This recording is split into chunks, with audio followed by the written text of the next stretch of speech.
5 ans, c'est le temps qui nous sépare de la fin de Monogatari en animé. L'adaptation de la suite fut une attente interminable pour les fans et finalement ce 18 janvier, Monogatari Series Off and Monster saison fut annoncée. Mais alors comment tout ça s'est déroulé? De quelle façon peut-on débuter cette série à la chronologie complexe et qu'est-ce qu'on peut attendre pour la suite? C'est ce qu'on va voir ensemble aujourd'hui.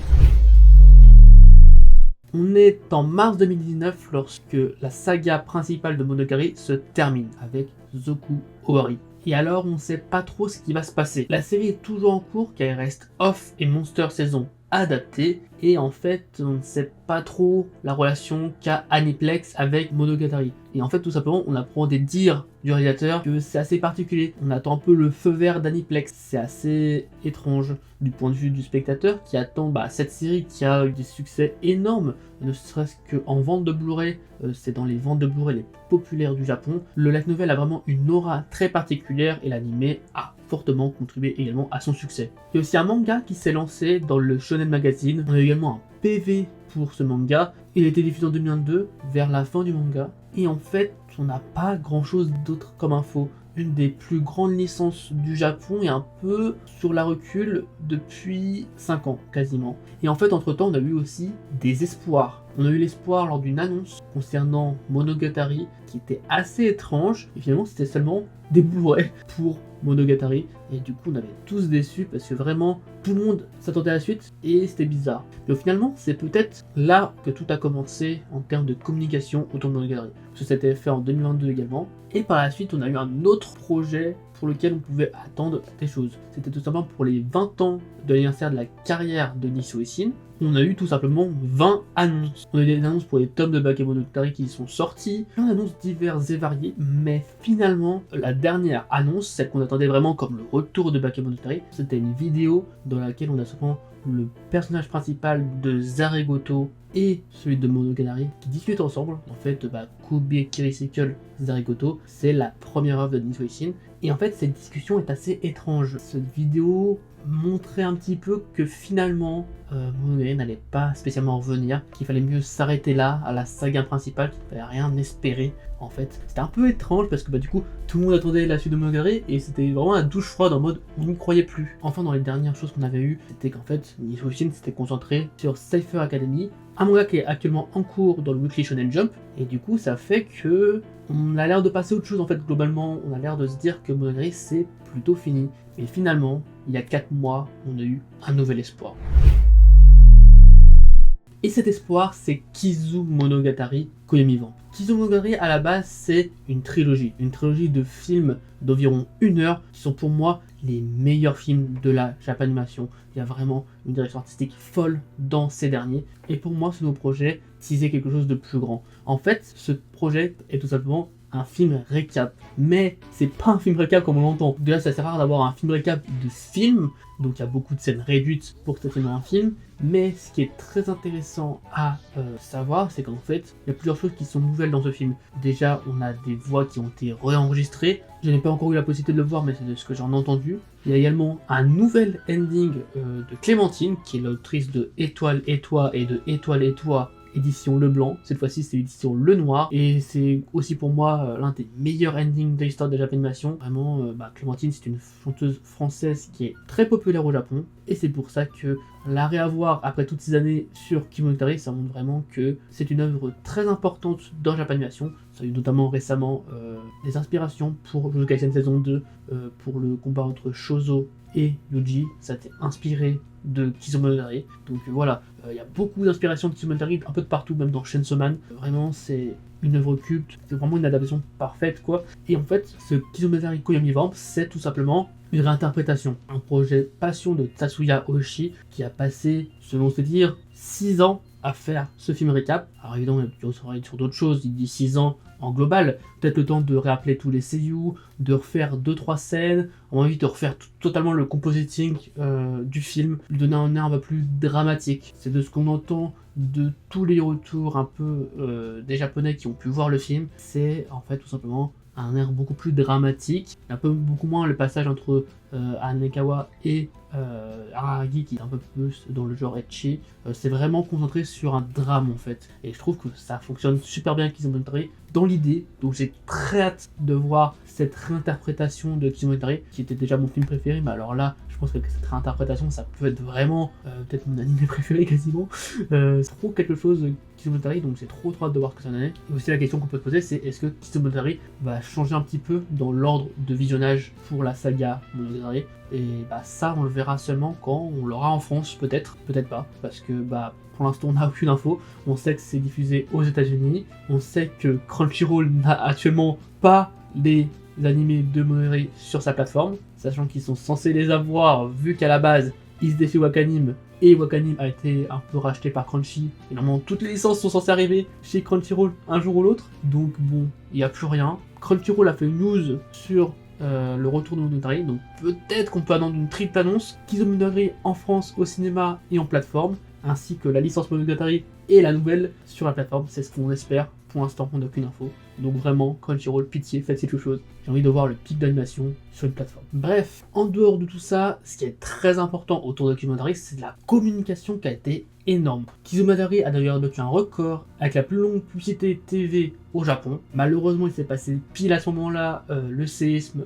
du 1er janvier, la péninsule de Noto, qui était un drame, et en fait, la carte un peu du séisme a été diffusée en même temps que la publicité de Kizumonogatari. Donc ça fait que ça n'a pas eu sûrement l'effet escompté, mais bon, tout ça, le plus grave, c'est quand même les victimes, malheureusement. En tout cas, tout ça pour expliquer que la publicité de Kizumonogatari au Japon a été quelque chose de grand, sûrement de quelque chose de plus grand qu'à l'époque, lors de la fusion de la trilogie. Et en fait, c'était bizarre parce que la saga principale Monogatari c'est fini, la suite est toujours en cours, mais on n'a pas trop d'infos sur qu'est-ce qu'il va avoir. Et donc moi, ma théorie, c'était à la sortie du film, donc le 12 janvier 2024, on allait avoir des infos. Et bah ça n'a pas trop tardé parce qu'en fait ça concordait très bien avec les 20 ans d'Aniplex.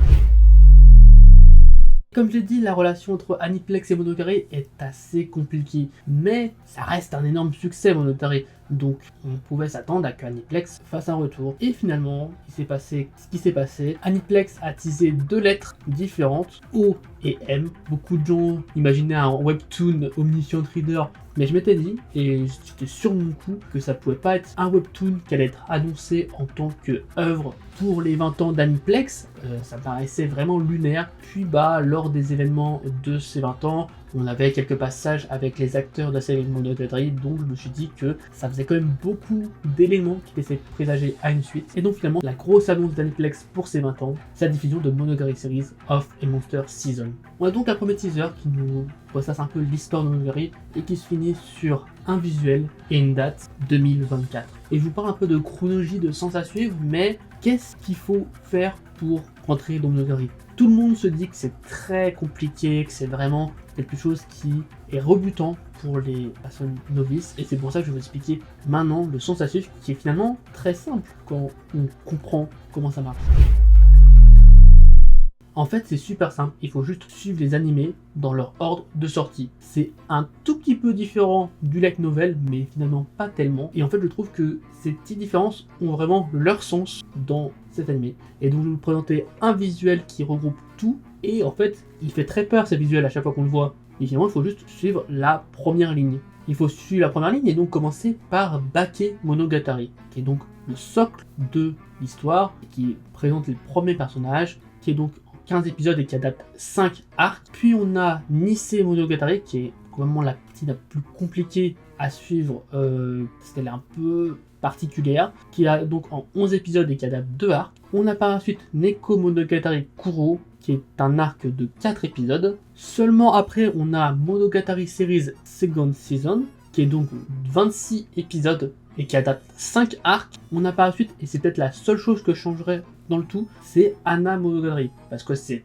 un arc de 5 épisodes, mais en fait ça se déroule après tous les autres qui ont été adaptés en animé. En fait je pense que cette série aurait pu se regarder à la fin pour justement la suite of a Monster Season, mais d'un autre côté c'est un effet vraiment surprenant, du coup je considère que c'est quand même une bonne chose de l'avoir mis là. On a par la suite Tsuki Monogatari, qui sont donc 4 épisodes adaptant un arc. On entre dans ce qui est pour moi un peu le début de ce que j'ai vraiment adoré dans Monogatari, c'est-à-dire vraiment les moments où j'ai commencé à tout relier dans ma tête, vu que l'ordre était fait pour ça, et je trouvais que c'était vraiment très très intéressant. Et tout ça, c'est avec Owari Monogatari, 4 arcs en 12 épisodes, qui s'enchaînent avec Koyomi Monogatari, qui sont donc pour le coup 12 épisodes qui adaptent 12 mini-arcs et qui retracent un peu l'histoire jusqu'alors. C'est super bien de l'avoir mis là, parce qu'en fait, la saison 1 de Owari Monogatari se termine sur quelque chose, et le fait d'avoir Koyomi Monogatari juste après, c'est vraiment trop bien fait. C'est vraiment peut-être le move le plus intelligent que j'ai trouvé en termes d'histoire, vraiment c'est trop bien. Surtout que ce qui suit, c'est quoi? C'est Kizu Monogatari, la trilogie, et donc qui est en fait tout simplement le passé avant Bakemonogatari, avant tout. On va apprendre en fait l'histoire, ce qui arrivait à la base à Araragi, qu'est-ce qui arrivait à Nekawa, qu'est-ce qui arrivait à Meme Oshino, qu'est-ce qui arrivait à Shinobu. Et en fait, je pense que c'est là la plus grande erreur que les gens font en général quand ils regardent Monogatari, c'est qu'ils regardent Kizu Monogatari juste après Bakemonogatari. Et je trouve ça vraiment trop nul. Parce que là, avec tout ce qui s'est passé avant, on a pu découvrir l'histoire de Kizu Monogatari, mais en l'apprenant, en essayant de faire des relations. On connaît pas tout évidemment, mais je trouve que après ça, et surtout après Koyomi Monogatari, je trouve que c'est vraiment le choix parfait. Et en fait, le truc aussi très important, c'est que Kizu Monogatari, la production de cette dernière, c'est vraiment quelque chose de fou. C'est des films en fait. Et en fait, si on démarre par Kizu Monogatari, je pense qu'on peut que être déçu, que le reste c'est une série. Donc ça a quand même une patte graphique moins aboutie que Kizu Monogatari, et c'est assez décevant. Alors que là, vraiment à cet endroit-là spécifiquement, je pense que c'est le meilleur choix possible, et que ça a vraiment pas cet effet de dégoût par rapport au reste. Alors que le reste c'est très bon, hein, mais en fait c'est juste que Kizu Monogatari c'est tellement un pilier de l'animation, je trouve, que si tu le regardes dès le début, tu vas forcément être déçu, parce que c'est assez différent du reste, hein, tout simplement. Et c'est tellement bien que par rapport au reste, et surtout sans avoir cette petite enquête avant, je trouve que tu le mérites pas, Kizu Monogatari, tant que t'as pas vu le reste, je trouve. C'est voilà, donc vraiment suivez l'ordre d'animé. Et donc en fait la première fin, on peut dire, de la saga principale Monogatari, c'est Owari Monogatari saison 2, qui est donc un superbe final, qui est pour moi peut-être ma fin préférée, tout médium confondu. Vraiment, c'est avec ça que je me suis dit que Monogatari c'est quelque chose d'incroyable. C'est vraiment en faisant tous les liens par rapport à avant, et donc Owari Monogatari saison 2, je pense pas que vous pouvez changer de place de toute manière. Donc vraiment mettez-le là, c'est 3 arcs en 7 épisodes. Et enfin, il y a Zoku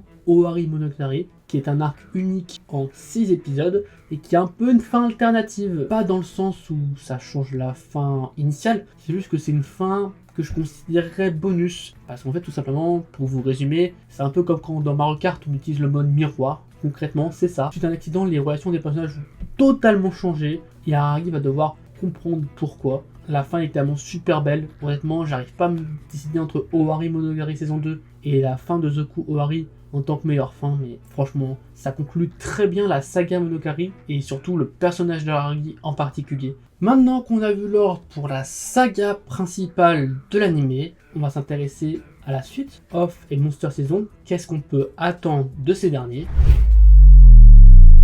Déjà le light novel Monogatari, c'est 29 tomes, et c'est encore en cours. Et en fait, depuis, il y a plusieurs tomes, globalement environ un tiers de contenu en plus depuis la fin d'Anime Monogatari, donc avec Off et Monster Season. Donc vraiment, on peut s'attendre à, je sais pas, peut-être une trentaine d'épisodes au global, voire même plus, parce que c'est pas fini. Mais en tout cas, je pense que, vu que la série s'appelle pour l'instant Off et Monster Season, on peut partir du principe qu'elles vont être adaptées ensemble, mais c'est pas sûr. Mais en tout cas, avec tout ce qui s'est passé dans la saga Monogatari en termes d'ordre, c'est possible qu'on alterne entre Off et Monster, tout simplement les épisodes, qu'on se concentre par arc. Alors je sais pas si tout va être adapté en 2024, je pense vraiment pas pour le coup. Je pense que c'est plutôt le début d'un nouveau projet, et c'est pour cette raison que je suis vraiment intrigué. Vu que l'histoire n'est pas totalement terminée, on verra jusqu'où ça va venir en fait, tout simplement. Je pense qu'on a encore pour quelques années de Monogatari suite à cette annonce. Mais du coup, la première question qu'on peut se poser, c'est est-ce que Kizu Monogatari, le reboot, serait une porte d'entrée pour Off et Monster? Sincèrement,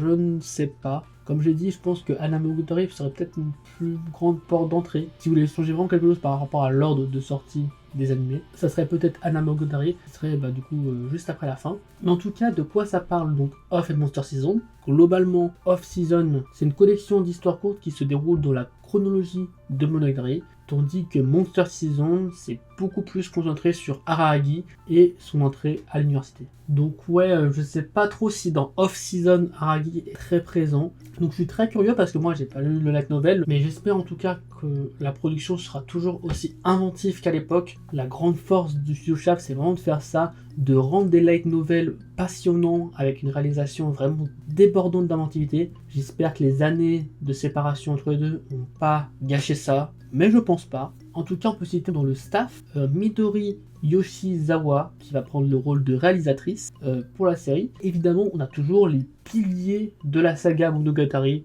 au global. Donc on a toujours Akiyuki Shimbo en réalisation générale et en scénario. Et on a aussi toujours Akio Watanabe qui s'occupe toujours des chara design et directeur général d'animation. Donc évidemment les années sont passées, donc quelques personnes sont parties, d'autres sont arrivées. C'est pas un problème en soi, c'est juste une remarque sur ce staff qui va évoluer un petit peu, mais qui va garder quand même ses membres principaux. Donc c'est vraiment assez rassurant pour la suite, parce que pour l'instant on n'a pas vraiment d'animé montré, en fait on a juste une affiche, mais l'affiche correspond à Monogatari, pas de souci à se faire. Et en parlant de changement, on peut se poser la question des seiyuu, qui semble à peu près la même chose. Disons que pour Kishimatari, c'est toujours les mêmes acteurs qui ont joué et qui ont fait la promotion pour le film. Donc vraiment on est sur le même cast principal. Maintenant, est-ce que le cast secondaire va changer ? C'est une question qu'on peut se poser. Donc je pense que ça va peut-être changer de 2-3 voix, mais globalement j'ai l'impression quand même que le staff et les seiyuu vont rester, et ça c'est une plutôt bonne nouvelle. Après je suis très curieux de voir une nouvelle réinterprétation un peu de Monogatari avec de nouveaux acteurs. Je suis pas fermé à l'idée, c'est juste que au moins on est sûr globalement de la qualité, à moins qu'il y ait une grosse surprise et qu'on nous annonce des personnes totalement différentes. Pour l'instant on nous a rien annoncé officiellement pour cette suite, donc on verra bien, mais en tout cas je pense que ça n'a pas beaucoup changé. Et la dernière question qu'on peut se poser, c'est le rythme des sorties. Est-ce que ça va être séparé en plusieurs saisons? Est-ce que on va avoir un mélange entre Off et Monster? Est-ce que ça va être diffusé semaine par semaine de façon saisonnière ou arc par arc tout d'un coup? C'est tout ce qu'on peut se poser comme question parce que c'était un petit peu variable auparavant. C'était plutôt saisonnier, mais des fois ça sortait tout d'un coup quand c'était des petits arcs. Donc ça dépend vraiment de comment va être construit cette suite. C'est un grand mystère, je connais pas ce qui se passe, donc je peux pas vous dire ce qui va se passer exactement. La seule chose que je peux vous dire, c'est que ça sort en 2024 et que le 24 mars 2024 de 15h40 à 16h15 heure du Japon, on va avoir des news sur la série car elle fait partie de l'anime Japan. Et ce qui est intéressant, c'est qu'elle fait partie de la dernière case d'anime Japan pour le stage vert, la dernière œuvre mise en avant, qui est généralement la plus grosse du coup, c'est Monogatari, la suite. Donc j'ai trop hâte de voir ce que ça va donner. Je pense qu'on aura un trailer plus complet avec les seiyuu qui vont être révélés, peut-être une date de sortie plus précise. Au niveau de la sortie, j'imaginais plutôt été ou automne 2024 du coup, mais vu que ça a été annoncé cette histoire de Anime Japan, on peut peut-être s'attendre à une surprise, vu qu'on n'est plus à l'abri de notre surprise avec Lucio Shaft avec Monogatari, on peut s'attendre que ça sorte directement au printemps. Alors annonce le 24 mars que dans une semaine, Monogatari revient, et hop, tout d'un coup, on enchaîne, ça serait marrant, mais je reste quand même sur l'idée que ça soit bien, peut-être été ou automne, on verra. En tout cas, ça sort pas cette saison d'hiver 2024, parce que ça n'aurait aucun sens, faut quand même faire de la promotion minimum, donc on attend l'anime Japan, et on verra bien ce que ça va donner. En tout cas, il y a un truc dont on est sûr, c'est officiel, c'est le grand retour de Monogatari.